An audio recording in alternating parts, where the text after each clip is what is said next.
Olá, bom dia! Deixa eu ver se tá tudo ok aqui. Bom dia, um ótimo dia para você, um ótimo sábado. Então vamos lá continuar hoje a leitura do livro de Provérbios, o livro da sabedoria. A gente encontrando a sabedoria, conhecendo a respeito dessa sabedoria de Deus, conhecendo aquilo que Deus é. Nós vamos conhecer quem nós somos, descobrir a nossa identidade, que é o primeiro passo para a gente avançar e abrir todas as portas daquilo que nos leva ao cumprimento do nosso propósito, aquilo que nos leva a uma vida abundante. O livro de Provérbios é o livro da sabedoria, né? Um livro escrito por Salomão, que vários escritores já dedicaram livros à história de Salomão, como Mike Murdock, né? O homem mais rico que já existiu, e até hoje toda a riqueza que Salomão acumulou, nenhum homem na Terra teria essa mesma riqueza acumulada para uma única pessoa. Eram todas as riquezas da Terra, praticamente, estavam ali concentradas na vida de uma única pessoa, do único rei. E ele observava na natureza, como nós vimos ali na chave da modelagem, né? Hoje nós temos condições de modelar pessoas, de se espelhar em pessoas que já alcançaram os objetivos daquilo que está no nosso coração, daquilo que é desejo nosso de criar. E tem homens e mulheres que já alcançaram esses objetivos, essa fase, esse primeiro passo. Então a gente deve modelar essas pessoas, olhar para elas, ver o que elas fazem, quais os seus hábitos, quais os seus costumes, o que ela fez para alcançar aquilo. E a gente aprende. Deus fez pessoas para abençoar pessoas, Ele nos criou para viver numa comunidade, numa colônia, né? Um ajudando o outro, um dependendo do outro, né? Um amando o outro, como ele mesmo orientou, que nos amássemos uns aos outros, porque em cada um existe uma centelha. Quando a gente tá junto, a gente acende uma grande clareira, né? E na época ali, Salomão, ele pediu para Deus, como a gente falou ontem, né? A sabedoria de Deus, e ele não tinha ninguém ali para modelar. Assim, quem que ele ia se espelhar? Se ninguém até então tinha acessado essa sabedoria de Deus, e ele se espelhou na natureza. Então muitos provérbios que nós vamos ver aqui, ele tirava a sabedoria observando a natureza. Tem um momento que ele fala, né, vai ter com a formiga, ó preguiçoso, ele olhando ali, imagina ele parado na frente do formigueiro, observando o movimento e o trabalho de todas aquelas formigas e o quão cooperativas elas eram ali para um único objetivo. E dali ele tirava as sabedorias dele, e ele se compilou nesse livro. E você vai ver ao longo da leitura que a gente vai fazer, que às vezes parece que são trechos isolados, soltos, porque são literalmente provérbios. Cada versículo desse, o provérbio é um dito popular, né? Como a gente conhece hoje a própria significado da palavra, um dito popular. Então aquilo que ele via, ele repetia em frases, e aquilo ele foi compilando nesse livro. Tem partes que é históricos, né? Mas tudo fala da sabedoria de Deus que ele acessou, né? Num período longo da vida dele. Teve um momento, como ele, na própria história vai contando, né? Ele escreveu o livro que ele se desconectou dessa sabedoria.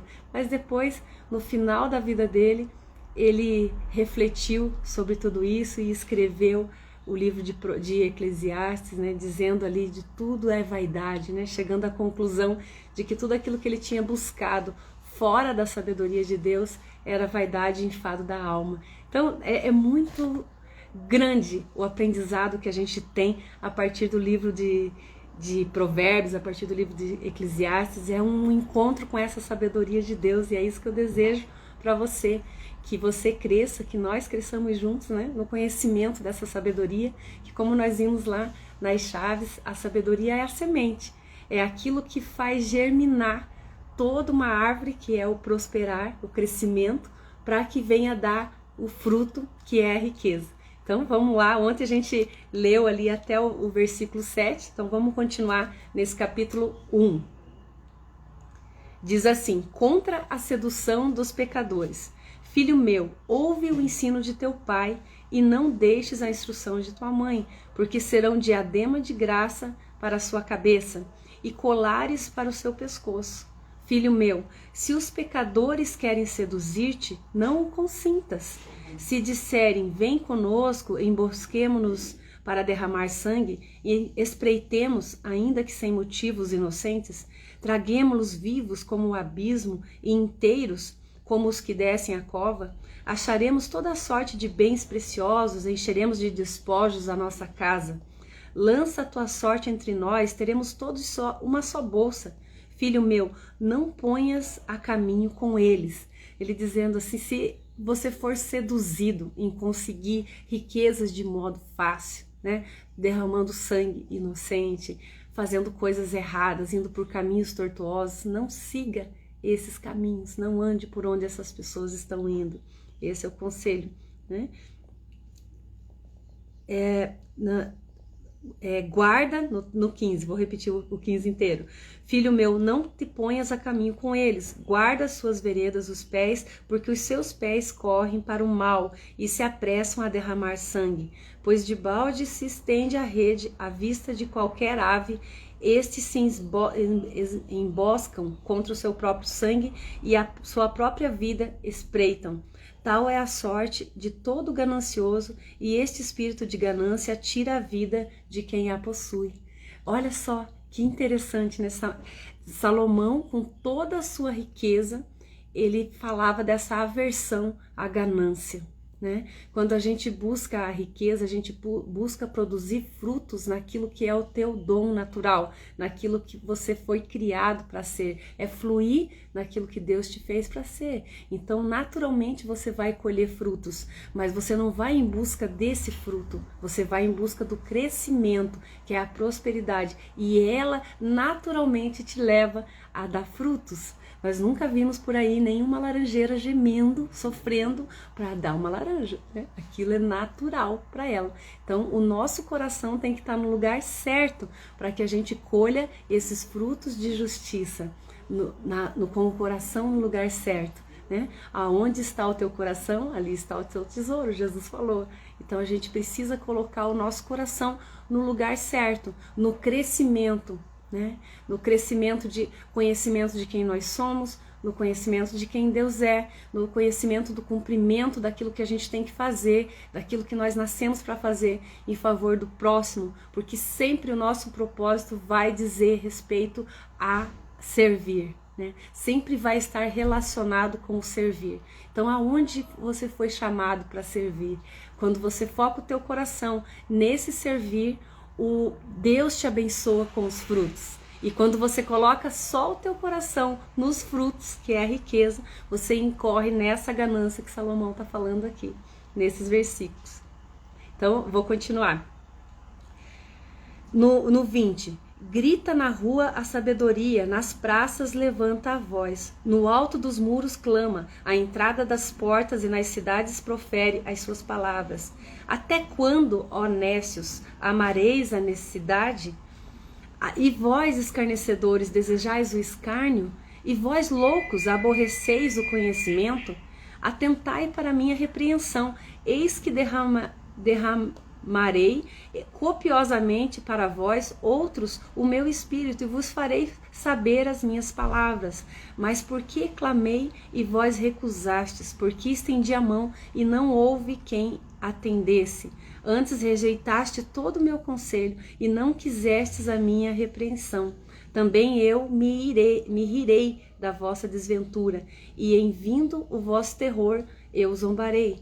Em vindo o vosso terror como a tempestade, em vindo a vossa perdição como o redemoinho, quando vos chegar o aperto e a angústia, então me invocarão, mas eu não responderei. Procurar-me-ão, porém não me hão de achar, porquanto aborreceram o conhecimento e não preferiram o temor do Senhor. Não quiseram o meu conselho e desprezaram toda a minha repreensão. A gente olhando isso parece, ai, Deus está sendo cruel, né? Vai virar as costas para aquele que fez essas atrocidades. Mas a Bíblia diz assim que Deus resiste aos soberbos e dá graça aos humildes.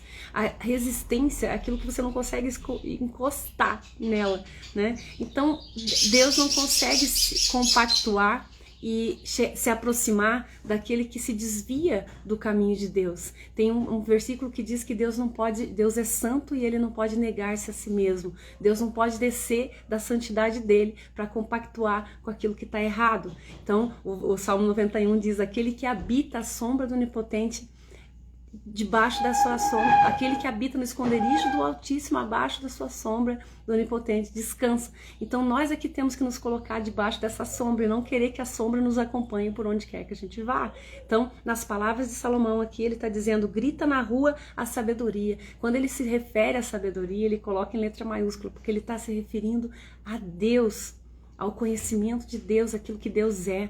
Então a sabedoria grita nas ruas, nas praças, levanta a sua voz nos altos muros, como ele fala ali. À entrada das portas e nas cidades profere as suas palavras. Até quando, ó nécios, amarei essa necessidade, né? Até quando vocês vão ficar adormecidos e não vão dar atenção para aquilo que eu estou dizendo? Deus coloca diante de nós, lá em Deuteronômio 30, fala assim, né? Diante de ti coloco a vida e a morte. Escolhe, pois, a vida, né? Escolhe, pois, a vida. A gente precisa escolher aquilo que é bom, aquilo que é conforme a palavra do Senhor, e não aquilo que o nosso coração deseja, né? É alheio à vontade do Senhor. Deus coloca no nosso coração os sonhos dele. A obstinação do nosso coração nos leva à ganância, e isso é contrário à vontade do Senhor. O nosso foco tem que estar no crescimento, no germinar da semente, que é a sabedoria de Deus, e não só no fruto.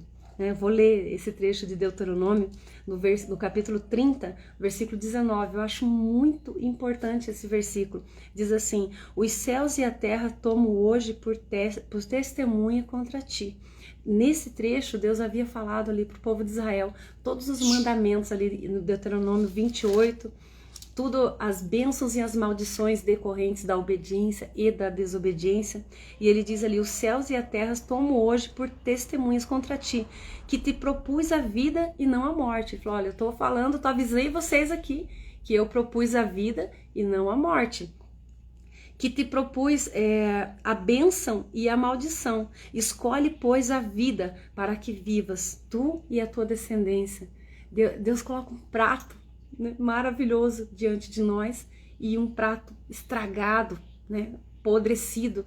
E ele diz: olha, aqui é a bênção e aqui é a maldição. Escolhe, pois, a bênção. Escolhe, pois, a vida. A escolha é nossa. Nós que escolhemos andar debaixo da sombra do Altíssimo, nós que escolhemos conhecer ao Senhor e andar segundo os seus propósitos. Terminando ali o finalzinho do capítulo 1 de Provérbios, nós paramos ali no 31, né? Vou repetir: porquanto... o 30 acho que a gente fez. Não quiseram o meu conselho e desprezaram toda a minha repreensão. O 31. Porquanto comerão do fruto do seu procedimento e dos seus próprios conselhos se fartarão.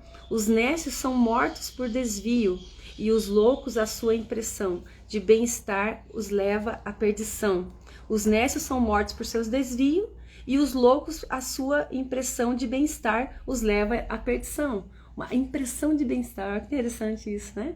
Não é um bem-estar, é uma sensação de bem-estar, um prazer momentâneo que leva à ruína. É disso que Deus está falando. E o 33, mas os que me deram ouvidos habitará seguro, tranquilo e sem temor do mal. Olha só que coisa mais linda. Guarda aí na tua casa, marca num post-it esse versículo. Mas os que me deram ouvidos habitará seguro, tranquilo e sem temor do mal. Quando a gente está dentro da lei, a gente não precisa ter medo de polícia, né?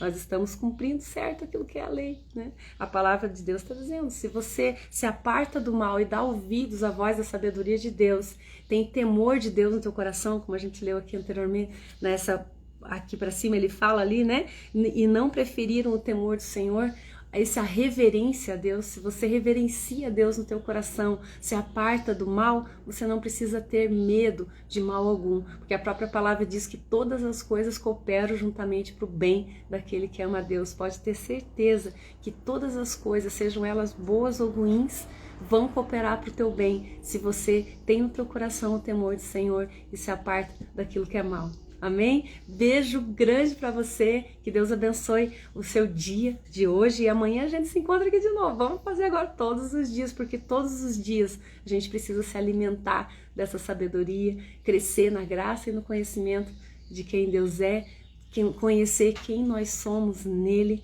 e para o que nós somos chamados. Beijo grande para você, até amanhã, se Deus quiser, estamos aqui novamente às 6h16. Compartilha essa live com mais alguém que quer conhecer a respeito disso. Nós vamos fazer a leitura de todo o livro de Provérbios, um pouquinho de cada vez, porque é importante a gente conhecer a essência da palavra, né? E não apenas a quantidade delas. Vamos começar essa leitura, mas esses escritores que escreveram a respeito de Salomão, eles dizem que se você ler o livro de Salomão, o livro de Provérbios por 2 anos seguidos, você acumula riqueza. Interessante, né?